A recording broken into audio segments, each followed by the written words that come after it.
ನಮ್ಮ ದಾವಣಗೆರೆಯಲ್ಲಿ ಈ ಸರಿ ವಿನಯ್ ಕುಮಾರ್ ಗೆಲ್ಸ್ಬೇಕು ಅಂದ್ಕೊಂಡಿದ್ವಿ ಮೇಡಮ್.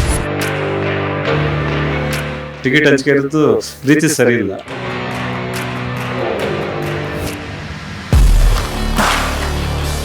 ಟಿಕೆಟ್ ಹಂಚಿಕೆಯಲ್ಲಿ ದೊಡ್ಡ ತಪ್ಪು ಮಾಡಿದ್ದಾರೆ ಈ ಸತಿ.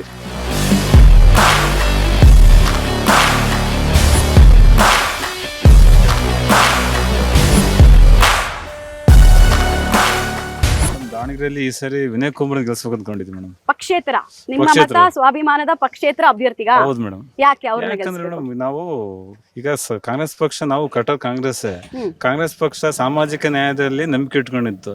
ಬಟ್ ಈ ಸತಿ ಲೋಕಸಭಾ ಕ್ಷೇತ್ರದಲ್ಲಿ ಕರ್ನಾಟಕದಲ್ಲಿ ಹಂಚಿಕೆ ಆಗಿರೋದೇ ಸರಿ ಇಲ್ಲ ಮೇಡಮ್. ಟಿಕೆಟ್ ಹಂಚಿಕೆ ಇರೋದು ರೀತಿ ಸರಿ ಇಲ್ಲ. ಮತ್ತೆ ಸೋಲಲ್ವಾ ಕಾಂಗ್ರೆಸ್? ಹಿಂಗ ಹಂಚಿಕೆನಲ್ಲೇ ಎಲ್ಲ ಎಡವಟ್ ಮಾಡ್ಕೊಂಡು ಹೋಗ್ಬಿಟ್ರೆ ಸೋಲ್ವಾ? ಇದು ಒಂದು ಲೋ ಫಾಲ್ಸ್ ಮೇಡಮ್. ಈ ಸತಿ ಫಾಲ್ಟ್ ಇದು.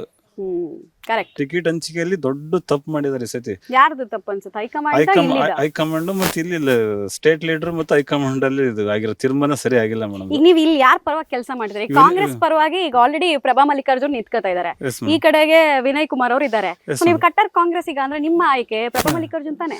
ಅಂದ್ರೆ ಮೇಡಮ್ ಏನ್ ಗೊತ್ತಾ, ಕಟ್ಟರ್ ಕಾಂಗ್ರೆಸ್ ಬಟ್ ವಿನಯ್ ಕುಮಾರ್ ಅವರು ಈ ಕ್ಷೇತ್ರಾದ್ಯಂತ ವಿನಯ್ ಕುಮಾರ್ ಹೆಸರಿತ್ತು ಮೇಡಮ್. ಅದು ಒಲವು ವಿನಯ್ ಕುಮಾರ್ ಕಡೆಗೆ ಇದೆ. ಬಟ್ ಏನೋ ಅವ್ರಿಗೆ ಟಿಕೆಟ್ ಸಿಗ್ಲಿಲ್ಲ. ಆಗಬಿಟ್ಟು ಅವರು ಪಕ್ಷೇತರ ಅಭ್ಯರ್ಥಿಯಾಗಿ ಸ್ಪರ್ಧಿಸುವಂತ ಹೇಳ್ತಿದ್ದಾರೆ. ನಾವು ಅವರಿಗೆ ಸಪೋರ್ಟ್ ಮಾಡ್ಬೇಕಂತ ಇದೀವಿ.